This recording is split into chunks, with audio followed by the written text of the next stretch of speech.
Welcome,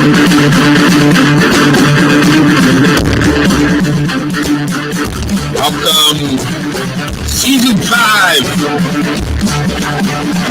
of the DenCoGridiron Show. Wow, hardly what kind of that show. 5 seasons ago,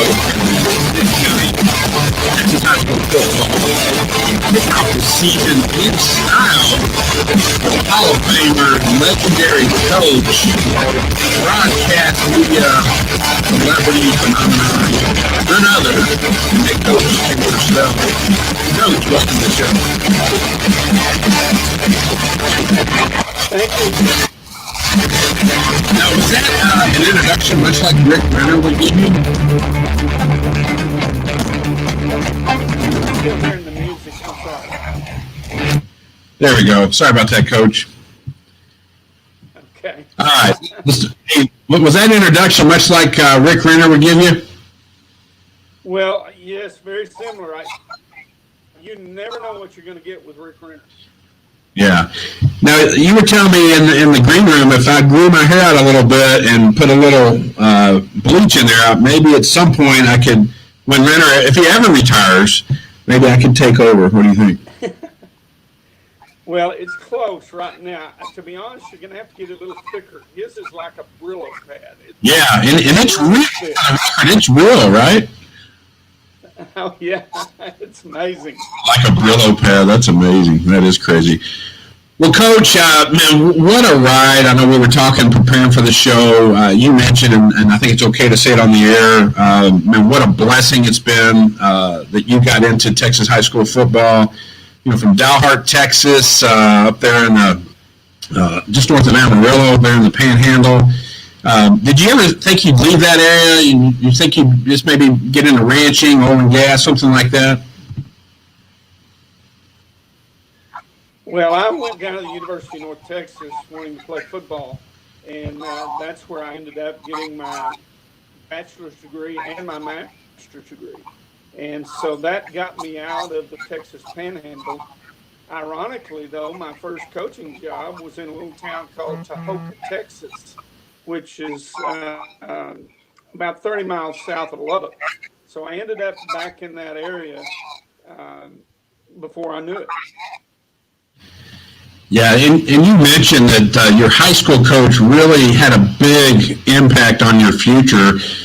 Talk to us a little bit about that, because anybody that's played the game, played any sport, team sport, coaches have such an impact on a young man or woman's life, and it definitely had one on yours. If you could take us back, 50 plus years ago, and take us through that one. Sure, his name was Lynn Halsey, and he was like a father figure to me. He taught me so much about discipline and pride and poise and class. In fact, those are the 4 words that I started my program when I became a head coach in Allen, were an echo off of Lynn Halsey. But I've always said in coaching, it's not about the trophies and rings, and this is what I tell young coaches. It's not about the trophies and rings. Success isn't. It's about the lives that you impact in your career. Well, Lynn Halsey, 60 years ago, had a tremendous impact on a young West Texas boy, Panhandle boy like me, which got me into, I wanted to be one of 2 things in life. I either wanted to be a ranch cowboy, which meant you worked on a ranch, one of the bigger ranches in the Panhandle, or I wanted to be a football coach. And fortunately, I've been blessed in my life. I've got to do both. That's awesome, Coach. We could talk for hours and hours and hours. As a matter of fact, you've written a book, I think it came out in 2017, about the impact of coaching. And let's talk a little bit about the culmination of that. Was that something that was kind of on your bucket list for many years, or did somebody encourage you to write the book? Well, ironically, it was on a podcast similar to what we're on right now. I did a weekly show with a young man, and after about a year and a half, he said, "Coach, you need to write a book." And I chuckled and I said, "Yeah, I've been told that a good number of times, but I can give you the material, but I don't know how to write a book." And he said, "Well, Coach, I've written 3 books, if you'd like to collaborate on a book, I'd love to do it. And so the next thing I knew, my old coaching buddies were saying, "Are you really writing a book?" And anyway, the book came out, and it's been a lot of fun to have it. Yeah, titled "All I Need to Know I Learned from My Texas High School Football Coach." Man, that's a great way to give back, Coach. Great way to give back. And where can folks find that book? Is it still available online, or where can folks that want to order that? You can find it on Amazon. You can order it off of Amazon. That's awesome. Now, I know you can talk again. You probably have way too many to count. I know you don't like to isolate certain players or situations, but if you could just pick, say, two, maybe one or two, really memories that stand out, that maybe stories you've told, say, 100 times, 1,000 times, that really stand out, that could impact, the next generation of coaches. Take us back. What are some of those situations in your coaching career that you could share? Well, I think the one that I mentioned most of all is 1977. We won the state championship at Texas Stadium when I was at Plano, and we beat Port Neches Grove 13-10. And back then there weren't 6 playoff games; there were 5 playoff games, and we had defeated the number 1 ranked team in the state 5 weeks in a row, and there was 49,951 people at the game. That's still the record for a single game venue. Now, a couple of years ago at AT&T, they had more, but it was a triple header. So I kicked Charles Braddock. I said, "Charles, that's not the record. You got to have an asterisk by it that it was a triple header, not a single game." But the coaching point on that was at the end of the game. That was such a grueling playoff. We were the underdog every week.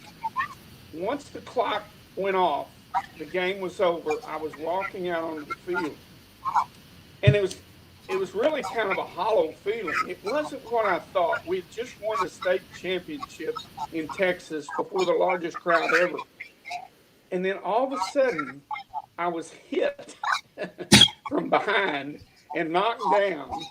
And it was my secondary players.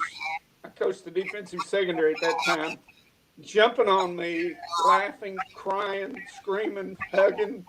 And I said, "All right, this is what it's all about." That was my 5th year of coaching. I was reasonably a young coach. And I realized it wasn't about the rings and all of that. I had lunch last week in McKinney with one of those kids. And yeah, that's great. That's what it's lifelong relationships. That's what I try to tell. And what's neat? Oh yeah, that's what I tell young coaches. Now they envy the rings that I have, and I understand that. When I didn't have any rings, I wanted rings. But as I've said, rings are just jewelry. It's the relationships that you build along the way that really are your legacy in life. Yeah, Coach, what's neat now is you've probably seen some kids, obviously quite a few of them that you coached that went on to become coaches, and now you're seeing their kids, kind of your football grandkids, get into the coaching profession as well. Let's segue back to some individual players, and I know all coaches don't like to do this, but there's probably 1 or 2 players that really stand out that maybe went on to a great college career, maybe played professionally, really made an impact on their team, great team player. Is there 1 or 2 players in your coaching career that really stand out that you can share with us? Well, as you say, coaches hate to start talking about single players, especially when you coached as long as I did. But one that I always talk about, his name was Doug Steen. He was 6'8", 290. I had him in Allen. He ended up going to Michigan and played for Bo Schembechler, and he was on the 5, they called it. They got 10 rings. They won the Big Ten 5 years in a row. He was redshirted. They won it 5 years in a row, and they won the Rose Bowl 5 years in a row. And wow. Doug was drafted by the New England Patriots and Bill Parcells. After his 3rd game of the season in the NFL, I got a phone call at my office in Allen, and he said, "Coach, it's Doug." And I said, "Well, hey, Doug, how are you?" He said, "Coach, I did something in football I've never done." I said, "Really?" And he said, I played since the Pee Wee League in Allen, Texas, and now I'm in the NFL." And I said, "Well, what was it?" He said, "I recovered a live ball." He said, "I'm an offensive tackle. I had never touched a live ball in my football career. I have used that story to say what a team sport football is. You've played that whole time, Michigan, Allen, little league football in the NFL, and you never touched a ball. Uh, that's what our linemen do. They're the grunt people that open the hole for the running back to run through and make a touchdown. It's such a team oriented sport. That's why I struggle a little today with a player that hot dogs, we used to call it in the old days, because you didn't score that touchdown by yourself. There were 10 other guys on the field that enabled you to do that. And so Doug Skeen has always been one of my favorite players because he was such a team player. Well, Coach, I'm in full headgear now. All right. Got a signature hat. Are you ever, other than maybe church on Sundays, do you ever take that hat off? In church, I don't wear my hat. That's true. But I was in a tire store in Denton not long ago, and I had left my hat in my truck. And Jeff, the owner, I walked in and was standing around. Nobody kind of waited on me. And finally he said, "Is that you, Coach?" And I said, "Yeah." He said, "I didn't recognize you without your hat on." So I had to go back out the truck and get my hat so I could get a set of tires. Now, hey, I want to confirm something here on the air. Is it true when you go to lunch or dinner with maybe some of the guys and girls, Aaron Hardigan, that really brings that show together on Friday nights, does a great job, along with Tepper, Rick Renner, Craig Way, the Hall of Famer. But when you're out with maybe a former player, a coach, or in the community, I've heard that when it's time to pay the bill, usually you let everybody else pay. But when you do have to pay, you just take your hat off and you got some cash lined up inside your hat. Is that true? I carry about $40 in my hat most of the time. It is true. I got started with John Walsh. John Walsh and I ate every week, every Wednesday usually, when he was at Geyer at Chewy's restaurant in Denton. And first time it happened, the waiter was astounded, and John was astounded when I took off my hat and I took a $20 bill out and gave it to the waiter, and they said, "Whoa!" So that, unfortunately, John told that story to Rick Renner, and Rick Renner told it on the air, and it's gone wild ever since. Got it. Usually, I don't carry a billfold; I carry money in my hat. Well, hey, man, it's the real epitome of the Texas way of life. I grew up watching the TV show Dallas. I grew up in Kentucky, and just that whole lifestyle. I don't think they showed much about Texas high school football back on that show, but one reason I bring that up, Coach, you did a great story. It was really the season that almost never was last year, and it really not only brought our communities together in Texas, but it really helped set the tone for really the rest of the country to let people know, hey, we're open. We're going to get back to some sense of normalcy. And that little, I think it's about a 2.5-minute video. I might weave it into the show later, but I won't play it now. But it just really, man, I just sat there in awe and said, man, that's what it's all about. Can you tell us how that video came together? Was that one of your producers' ideas there at Valley? Well, there's kind of a funny story about that. I've got a story behind everything that happens. I got a call from one of the directors, and he said, "Coach, what do you think about shooting something out at your ranch?" I said, "Sure, we've done that before a couple of times in the ranch house." But he said, "We think we want to go outside by one of your barns where the cattle are." And I said, "No problem." He said, "Let me tell you what happened." He said, "We were in a big high-dollar meeting with all the people at Fox or Bally's," and he said that we were sitting around the table, and one of the head the assistant executive producers of the shows, all the shows, brought out a script and he read it, and everybody said, "Oh, that would be good." They said, "We need." Now, this is what I'm told. They said, "We need someone like a Sam Elliott voice to do that." And one of the younger producers said, "Well, what about Coach?" He said, "Coach has got that Texas twang," and he said we could do it out at his place. And so one thing led to another, and it came off pretty good, as people tell me. If I'm in Sweetie Pie's restaurant in Decatur, Texas, I'll have 3 ladies come up and say we love that video.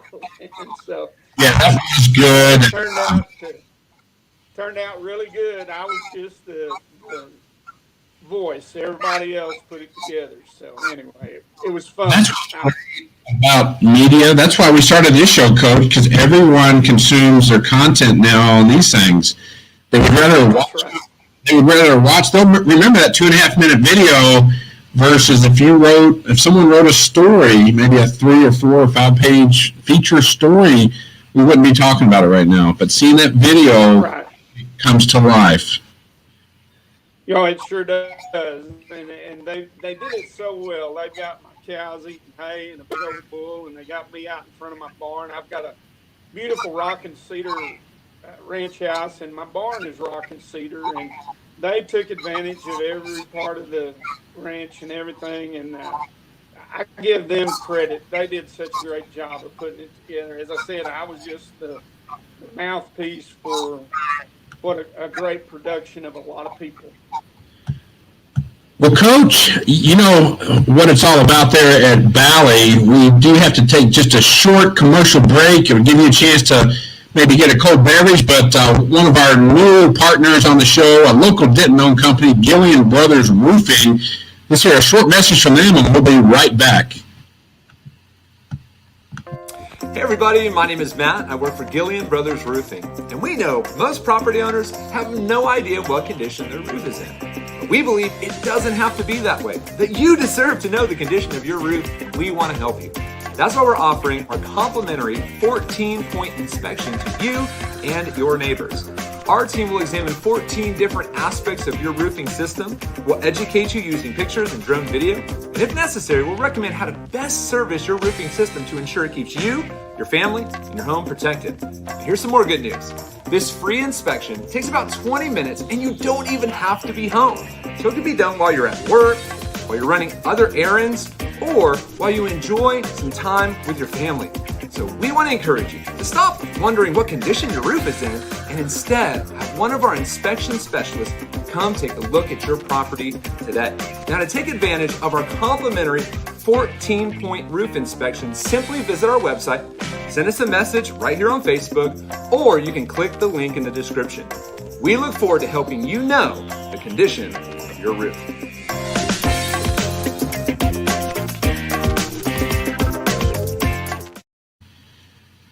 Coach, this transition, when you made the change to go from offensive coordinator position there at Plano High School, I think you mentioned you saw the growth in Plano. I mean, back when you were coaching there in the late 70s, early 80s, it was still a pretty rural community, right?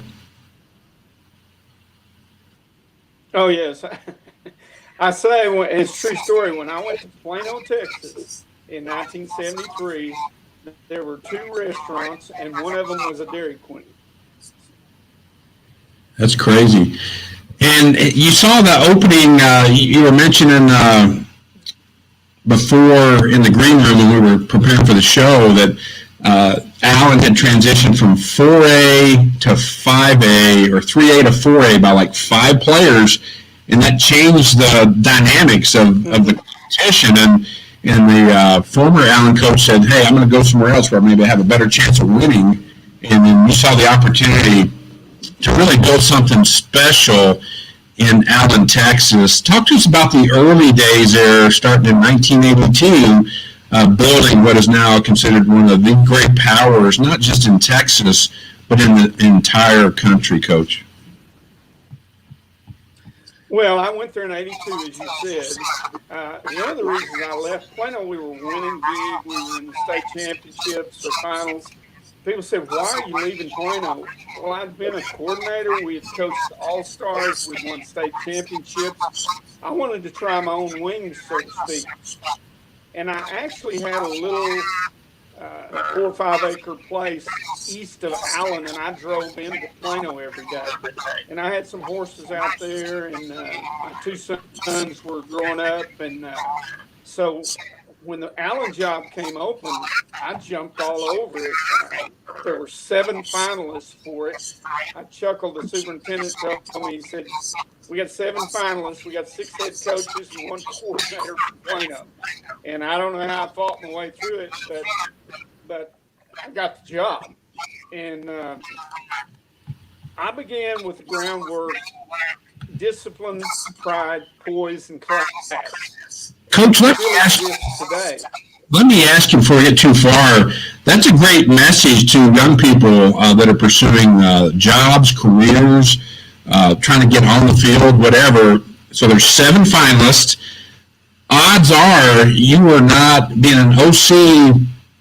If there was a committee or board, they were probably putting you out to the side, like, hey, we want somebody with head coaching experience. Did you have to kind of have a second or third interview or really convince them that you were the right person for that job at that time? Well, first of all, I'd say you don't allow them to put you out to the side. You go in as dynamically as you can. You sell them your program. What really has to come through, and I've interviewed so many coaches as an athletic director, what I look for was passion. Do they have passion about the game? Do they have passion about kids? You know, what I always wanted to come through is I'm not here to coach football. I'm here to coach kids. And that's a big difference. Now, I can coach football. I can get on a chalkboard and go X's and O's with you all day, and the winner will be whoever's got the chalk last, I've always said. But it's about kids. And if you can convince them that you are sincerely passionate about the kids of that community, and don't let a non-head coaching experience be a detraction, that's what you have to do, sell them. Well, Coach, that's great advice because, you know, so much competition. That's one thing we talk about in team sports is, you know, that big lineman you said that played for you and went to Michigan. Big boy, 6'8", you know, probably ended up 300, 315. Even he got knocked down a few times, right? But learned to get back up and had a great That's what the great game of football teaches all of us is it doesn't always go your way. We've all seen some great players, you know, the 5-star players come through Allen, Texas, Denton, Ryan, Argyle, Cedar Hill, so many great programs, DeSoto, Southlake, Westlake. I mean, I can go on and on and on. But very few get to hold up that trophy as a state champion at the end of the season. You know, they have to learn to handle failure. And that's tough for a 17, 18, 19-year-old, plus the coaching staff. Well, I've always told my teams that I was involved with, whether it was in Allen or Plano or Denton, wherever, that one prerequisite to success is failure. You have to learn through failing, I believe. And the other thing I told my teams is after a win or a loss, I don't want anyone to be able to tell the difference in us and our demeanor. After the game, if it's a real tough game and a tough loss, I told my players you can have your own time for 3 minutes. And after 3 minutes, we're back straight again. If you want to cry or whatever, that's fine. But after 3 minutes, we're on course for next week or next season or whatever it may be. Coach, just talk about, you know, Allen gets some scrutiny. Several years ago, I was at AT&T Stadium and they were playing, and I think I was, like you mentioned earlier, the triple header format there. I think Allen was playing the first or the second game. And the game I was attending was, I think, the final game, and I saw all those school buses leaving, and it was just the band for Allen, 750 to 800 band members. So I'm going to put you on the spot. Being a media person, you got to just speak the truth, speak your opinion. Has Allen High School gotten too big? Well, of course, the real person you want to ask are the parents in Allen. It's tough. Take it to boys basketball. You've got 6,900 kids in the school and 5 starters on a basketball team. Have you limited the opportunities? And that's what all comes down to. Have you limited the opportunities for too many kids? And that, I think, eventually Allen will have a second high school. In the coaching world, we always said, great Ron Poe, that was the head coach in McKinney, and I were great friends. And now there's Ron Poe Stadium. He was very successful as a head coach, and I asked him one time, I said, when are you going to step down? Because he was the head coach there for 31 years. And I said, when are you going to step down? And he said, it's 4 people. I said, 4 people? And he said, yeah, when 4 school board members out of 7 decide we're going to have a second high school, then I'm getting out. I don't want to be in a 2-horse town. And that's basically what he did. And so it's going to be four people in Allen. Whenever 4 people are elected to the school board on the platform, we want another high school, that's when it'll happen. And I haven't talked to anybody. I've known some kids and families that have gone there, and obviously I don't bring it up to them because they're invested in the community. And it seems to work for them. You just come a little south there. Frisco, I think, is getting ready to open up their 12th high school, another fast growth city. So they're taking the other end of the spectrum and keeping schools, I think, 5A. And boy, a lot of infrastructure, though. So that's a whole other segment we could dive into. But I would have to think it comes up often, Coach, having a second school. I'm sure there's got to be some parents and people living in that Allen, Texas area that would like to have a little relief from that big monster campus. Oh, no doubt. And that's what I said. It depends on parents. Parents elect school board members, and they have certain agendas. Sure, everyone loves winning, though. That's the other side of that. Is that Allen, I think the wrestling team has won the state championship 8 years in a row. Everybody likes to be connected to a winner, but how do you balance it with the number of people that can play or participate? Well, Coach, that's a great segue to today's social media. I assume you have to do a little social media. Maybe are you personally on Twitter? Do you do any social media yourself? I joke with the people at Bally. I say I'm not a twit. I do not. So, yeah. Hey, I have a Facebook page. No, that's great. But just talk a little bit about the age of social media. You were talking about earlier the hot dog. Now that's moved to, it's been amplified now to social media. And part of that's the recruiting play. That's one way to get a coach's attention is through social media.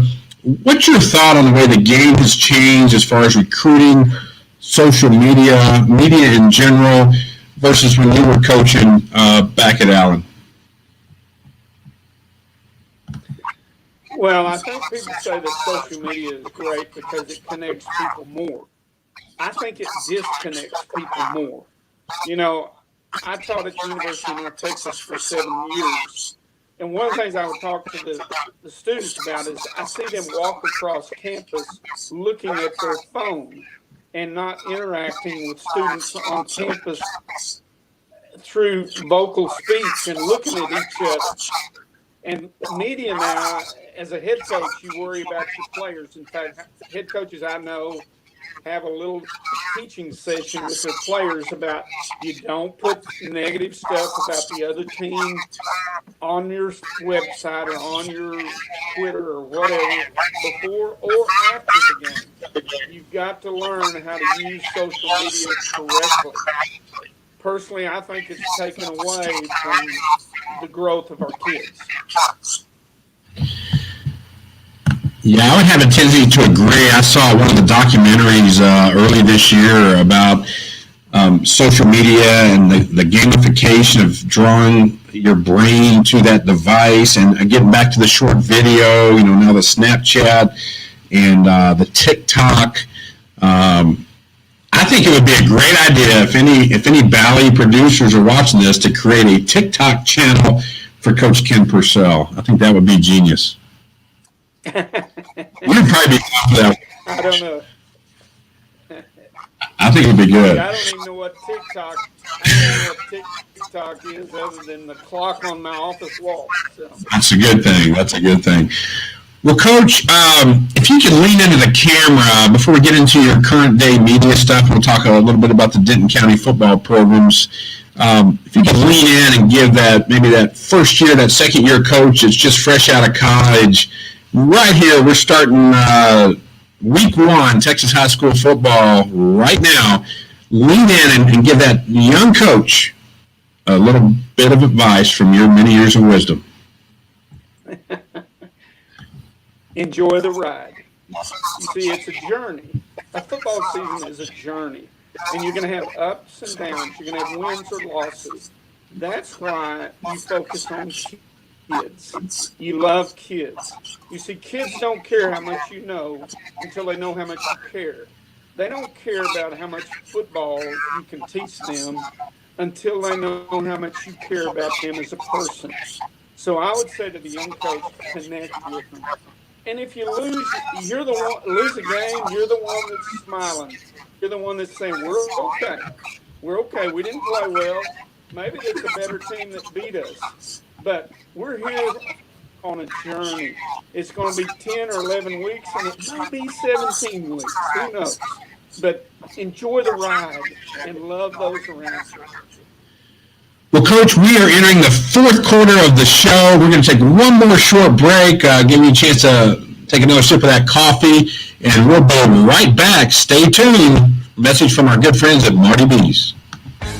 Marty, I've always enjoyed the range of menu items, whether you want to go in there for just an appetizer or a full entree. Talk to us a little bit about the selection there at Marty Bees. Yeah, thank you, John. The menu was uniquely crafted with a couple things in mind, and one thing I'm most proud of is that all of our meats are hormone-free, antibiotic-free, humanely raised, and fed an all-natural diet. So it truly makes a difference in the quality and of the flavor of the food. For example, we're primarily barbecue is what we serve the largest amount of, and so all of our Tex-Mex options have smoked meats that we use to prepare those items. And then we have one of the best hamburgers you'll ever put your mouth around. All of our beef comes from 44 Farms down in Cameron, Texas. We cut our New York strip, our filet, and our ribeye in-house. And then all of the trimmings from that we fresh ground into our hamburger patty. And then we have our buns fresh baked from a bakery down in Houston. Unbelievable burger. And then, of course, the steaks speak for themselves, some of the best steaks you'll ever eat. So our menu is wide in range, but narrow in that it's just super focused on quality. So come out and enjoy salads, steaks, tacos, burgers. We have it all. Marty, anytime we have friends or family come in from out of town, we always take them to Marty Bees' place because it's such a great Texas experience, and everybody just loves it. So thank you so much for being part of the DenCoGridiron Show.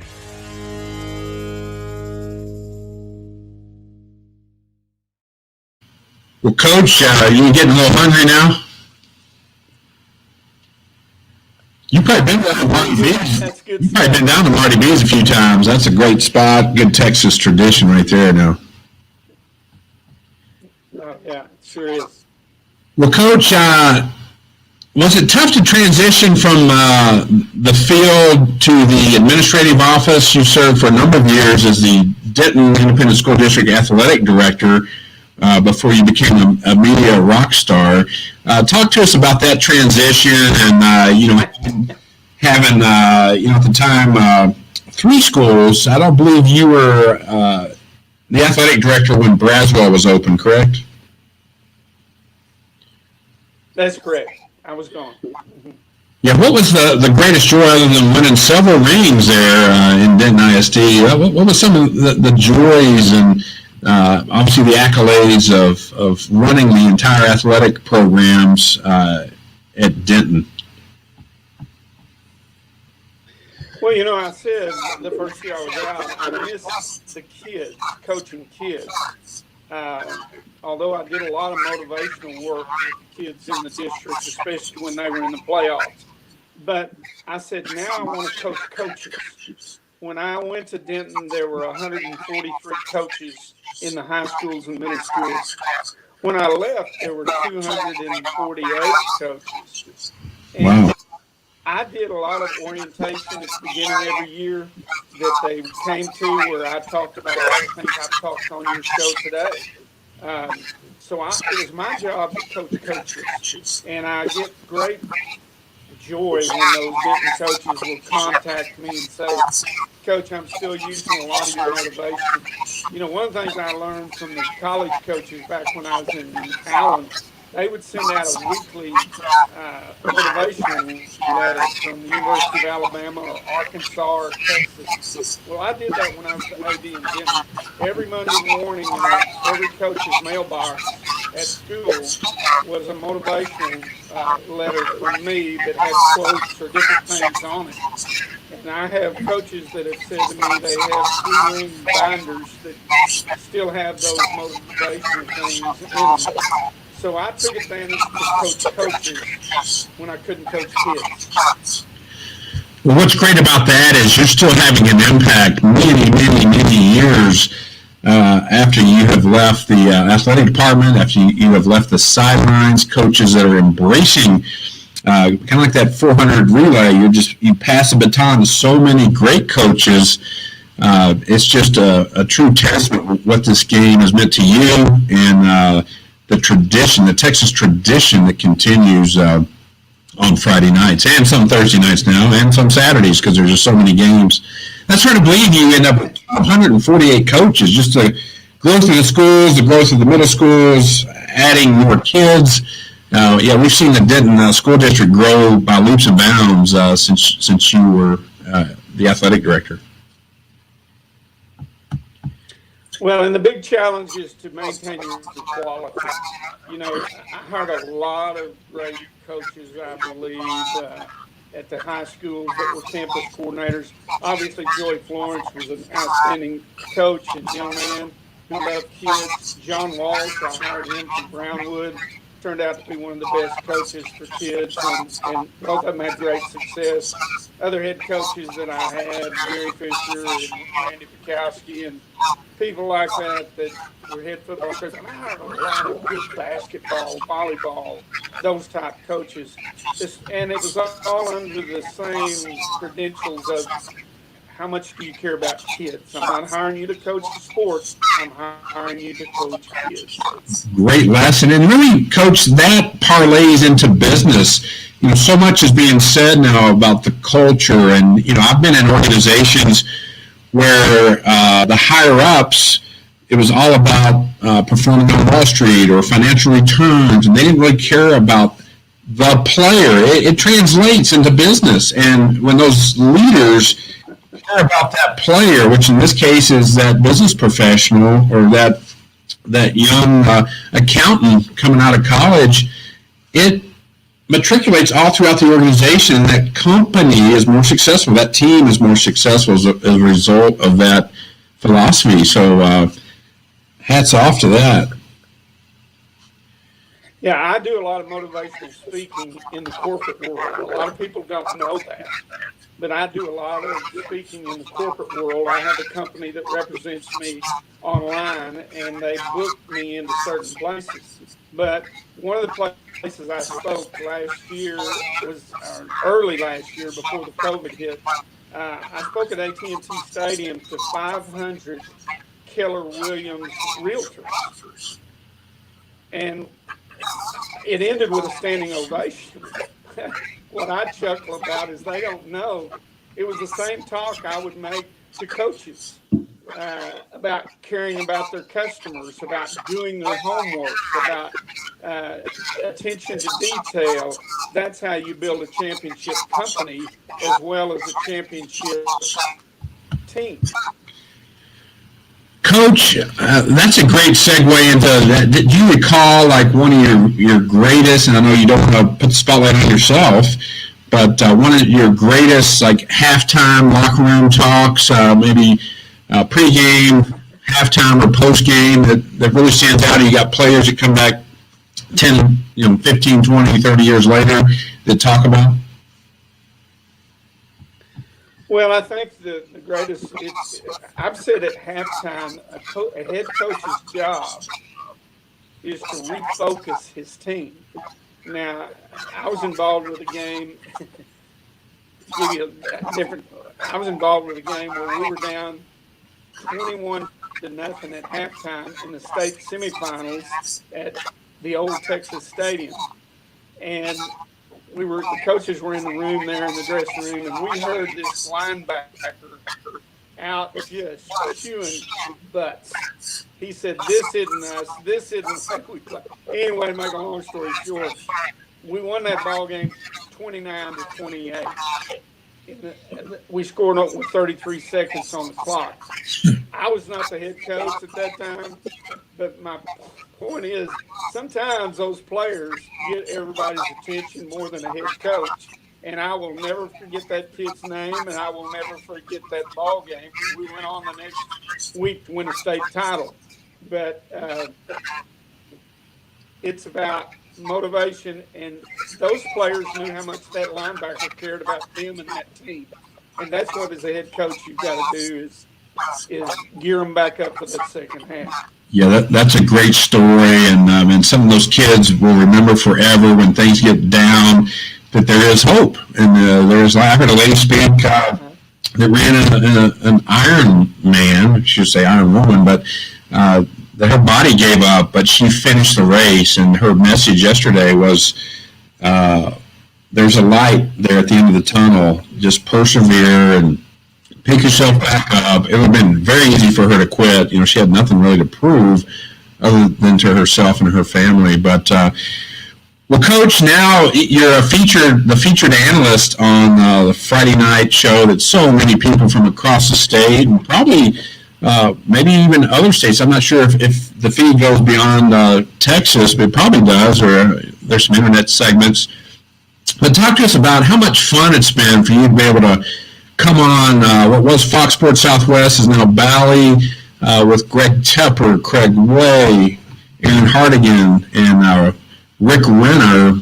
That must be a lot of fun. I know it's a lot of hard work because I do some media work myself, and I know you don't just show up and spend a couple hours on set and go home. But tell us a little bit about what the media experience has been like for you and how you've been able to take your message to so many people across the state. Well, it's been a dream job for an old coach. Old coaches retiring, we don't know what to do. I mean, we've been every Friday night for 30 years, and suddenly we don't have a team anymore. I was blessed, a man named John Hodge. He was the CEO at Fox Sports Southwest. We became friends because of games that they had broadcast with Denton, Ryan, and Southlake, and Geyer, and some other teams. We got to know each other. He approached me when he knew I was retiring and asked if I wanted to come down to the studio and see him. And I said, sure, I'd be happy to. And what I didn't know, he wanted to audition me. And I chuckle about that. I said, John, you know me. What you see is what you get. And he said, Coach, we think that's what we want.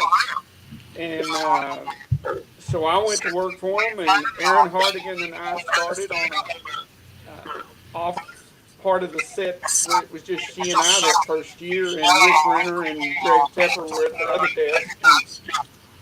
And now I've done a little bit of everything. I'm on the turf doing demonstrations and whatever they want me to do, and it's been a true blessing for an old coach. Well, I'm a fan. I usually have to tape the show because I'm usually at a field on a Friday night as well, but Greg Tepper's been a great friend of this show, and would love to have Rick Renner on sometime when he has a few moments, but I know he's busy with his twins, which we were talking about earlier. But I do want to talk, Coach, about, man, it's been a big, I'm sure y'all talk about it throughout the season, but this NIL, name, image, and likeness, it may national headlines with Quinn Ewers, the Southlake quarterback that opted out of his senior year at Southlake to enroll early at Ohio State to take advantage of that new NCAA rule where he can monetize his name, image, and likeness. And I'm not sure, I think I saw him on a commercial about some health drink. So it's really bizarre how I never thought it would impact the high school player. What can you talk about that? And have you followed that story much? Oh, sure. It's part of what I do now with the media. Personally, I have very mixed emotions. I guess I'm happy for the kids financially, but I'm sad for the kids culturally, or whatever you want to call it. I've said that, you heard me say a moment ago, that it's a journey. The football season is a journey. Well, life is a journey, and you need to enjoy it. You only have one senior year in your life. You only have one senior football season in your life. And when you're 40 years old, you'll look back and say, I don't know if it wasn't worth it. Life is not about money. Life is about the quality of relationships that you develop. I think it's sad that the Southlake kids lost their great quarterback when we could have had another great year. Now, you take, on the other hand, Riley Dodge. I know Riley well. I taught him at North Texas, and I've known him, his dad. The coach's reaction or response to that, I believe, should be, guys, good luck to him. He's out the door. We don't think about it anymore. Next man up. We're going to have a great season. We're going to love each other. We're going to win games. We're going to go on down the road. We cannot worry about choices someone else makes that are not in our control at all. So we wish him luck.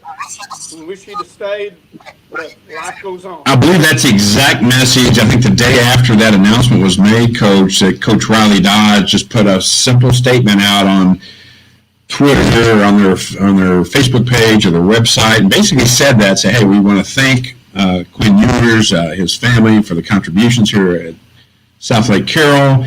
We wish him the best, and now it's time to move on. I think he put that out in writing, which is the right message, right? Next man up. Whether they're injured, they transfer, whatever. That's why you have about 80 or so players on that roster. That's right. That's all you can do. You know, I told my kids before, what if Ewing goes down with a knee injury through the first scrimmage we have? We're in the same position.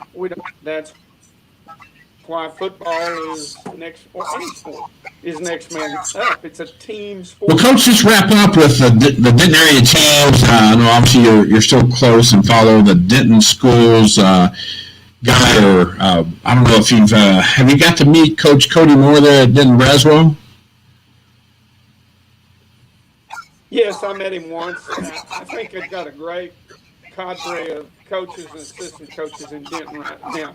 Rodney Webb, I've known for years. You've got Braswell and Geyer in 6A, a really tough 6A division. I know that Geyer's picked above Allen this year, which probably Rodney doesn't like. You know, he doesn't have that pressure on him. It's good to be the underdog. Yeah. And then you've got the 5A district with Ryan, Denton High, and that Frisco North Lone Star and that group. And then there's a great 4A group that all play each other, and they're actually in Denton County with Salina, Aubrey, Crum, and Singer. That's a good little 4A district. And then I think in Division 2 is Pilot Point's by itself up there. And then, of course, you got two returning state champions in Argyle and Ryan. They both have targets on them this year, but I've always said if I'm going to be in a parade, I want to lead the parade. So let's just go ahead and lead it. I like that, Coach. I like that. I'm going to use that. Coach Todd Rodgers, he very similar story to yours. You know, he was an assistant at Flower Mound Marcus. saw an opportunity to go to a little country town called Argyle, which we know is not so country anymore. And wow, have you seen their new high school? Have you driven past that new high school over there? It's amazing. Yes, believe it or not, when I went to Denton as the AD, the Argyle kids went to Denton High School for high school. There wasn't a high school in Argyle. And so I saw that go from an elementary, junior high, no high school, into what it is today. Their facilities are great. Their attitude is great. Their philosophy is really great. And I wish them luck. They've had some great seasons. I don't know if they need luck. Yeah. They've had some great seasons there. Yeah, I mean, just the work ethic. I've been around their program. They've been very kind to us and opened up their coach's office, and just to see them up front in the work. And, you know, they're getting ready to transition. You'd have to think at the next UIL classification, they'll almost have to move to 5A. You think from 5A that'll change that much, really, for Argyle? Well, you prepare for that, and they'll play really well in 5A. You just don't know if they'll get to the big dance yet. You have to kind of build in that new program. Now, you don't say to your kids, we plan on winning a 5A state championship in the very near future, and that's what we play for. You know, we won't understand what to sell ourselves. You know, people will talk about, used to be Plano and Allen and Ryan and Geyer and Argyle. People say, oh, they recruit kids. I've always said, no, you don't have to. Build it and they will come. Build it and they will come. And that is Texas high school football. You build a great program and they will come.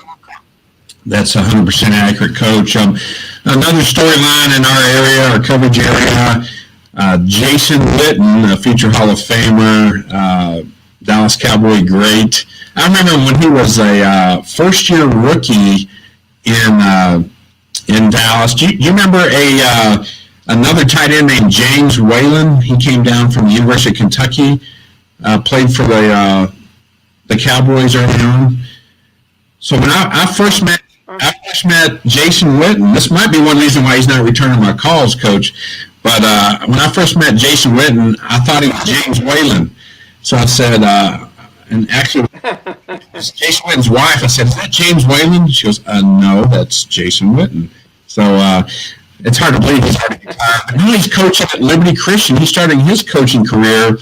And he's been impacted by so many coaches. I think his high school coach, he was raised by his grandfather. So, you know, that influence in his life really impacted him in a positive way. And what would you tell Jason Witten, being a first-year head coach, taking over, you know, what has been historically a pretty good program there in the Tabs, Liberty Christian? Have you had a chance to talk to Jason at all since he took the job? No, I haven't. You know, what I would talk to him is, I hope you're not getting into coaching because you love football. I hope you're getting into coaching because you love kids. And that's what I've preached my whole career. You know, I had a former Dallas Cowboy running back that was my running back coach in Allen. And he was a great guy. He was a physical specimen. He coached for me. I coached him in the Texas High School All-Star game. He got out of coaching because he actually thought that coaching would be an extension of his playing days. He would get the same thrill. And he quickly found out, no, you don't. In coaching, it's not about you. It's about the kids. And I don't know Jason Witten very well. I hope that's his attitude. He's had his day in the sun. Now he wants to make other kids successful in the game of football. Yeah, he's got some boys that I think one of them's a ninth grader. So I think part of the plan is he wants to coach his own kids. That's always a challenge. We've seen some great coaches' kids, Riley Dodge being one of them. J.W. Walsh, Coach Walsh's kid, Dave Hennigan's kids, on and on and on. That's a neat story, but a very challenging thing to do, to manage both the coach-player relationship and the coach the father-son relationship. You've seen a lot of that over the years. It works most of the time, would you say? Oh, yeah, I think that coaching your own kids, my two sons are coaches, and coaching them was a great thing for me, and then watching them in their careers has been wonderful. I think the coach's kid has an insight that a lot of other coaches, young coaches, don't have. They've seen it from the son of the head coach's vantage point, and I think it helps them. Well, Coach, rounding out, there was a coaching change. Longtime head coach Michael Young at Lake Dallas takes a similar to your situation, took an athletic director position over at Little Elm, and no relation, but one of his assistants, Jason Young, takes over as head coach in Lake Dallas, so now it's the Jason Young era. You know, they've always been a little bit of a Friday night light town, even though they're right there next to Denton ISD and in Louisville, but always pretty neat little story sandwich right there, on the shores of Lake Louisville. Sure, and I've always said that taking over a program that you've been in gives you an insight that someone from the outside doesn't have. They've had a lot of success there. They've stumbled a little bit recently, but that's happened sometimes in growing systems. So I think he'll do great, and I think they're optimistic. And then the last two schools that we cover, just going a little bit south, we don't cover every school in Denton County, just don't have the bandwidth, but Flower Mound High School coach Brian Basil, really solid coach and doing it the right way. It's about the kids at Flower Mound, starts his 6th season at Flower Mound. And I visited with him earlier this week, and he's got a lot of optimism about his program, a little more depth than he's had, some big men. Back in the day, you never talked about a 300-pound lineman in high school, but he's got two 300-pound linemen on that offensive line. That's going to help move the ball, move the chains, isn't it, Coach? Sure. They're bigger, faster, stronger today. As you said, back in the 70s, 300-pound kids could not move. A lot of them didn't play football. But if you look at the growth of all of our student athletes over the last 35, 40 years, bigger, faster, stronger is the key. And that'll give them a great impetus to be successful offensively. Speaking of another coach's son, Coach Kevin Atkinson, he was at Denton High. I know Coach Florence hired him there at Denton High, had some success at Denton, moved down to Flower Mound Marcus and has some success there. His son is playing at Oklahoma. So I think probably following in the dad's footsteps, probably, I would think might want to be a coach someday. But Coach Kevin Atkinson, who had some experience in Denton ISD at Denton High, is now at Flower Mound Marcus and poised for another great year there. Well, have you had a chance to visit with Coach Atkinson any of this offseason? Well, Kevin's a great young man, or not a young man anymore. He was when we actually had him at Denton Ryan. He was the offensive coordinator for Joey Florence in the first state championship game. Nice. That they won. I did not know. So I've known, yeah, he was on the Ryan staff on the state championship. Then he left Denton and went to Keller and was the head coach at Keller before I hired him back at Denton High. So Kevin's one of my favorites. He's a little bit of no risk it, no biscuit guy. He doesn't offensively. You better be ready for everything with Kevin. Well, Coach, this has been fantastic. I know you're a very busy guy this time of year, and for you to carve out some time to come on the DenCoGridiron Show, I know the fans really appreciate your insight, and I look forward to connecting with you again in Denton. I owe you breakfast, and I'll probably put the money in my hat when we go to Cartwright's there off the square in Denton. Hey, have a great day. I know you got some other media stuff you've got to do, but thanks for joining us, and I'll talk to you soon, Coach. Appreciate it. Have a great day. Thank you. Man, good stuff. Coach Ken Purcell, everybody. Man, what a treat that was. And thank you all for tuning in. Again, hard to believe, Season 5, Week 1 of the DenCoGridiron Show. Y'all make it a great day. Drop some notes and comments. and we'll talk to you real soon.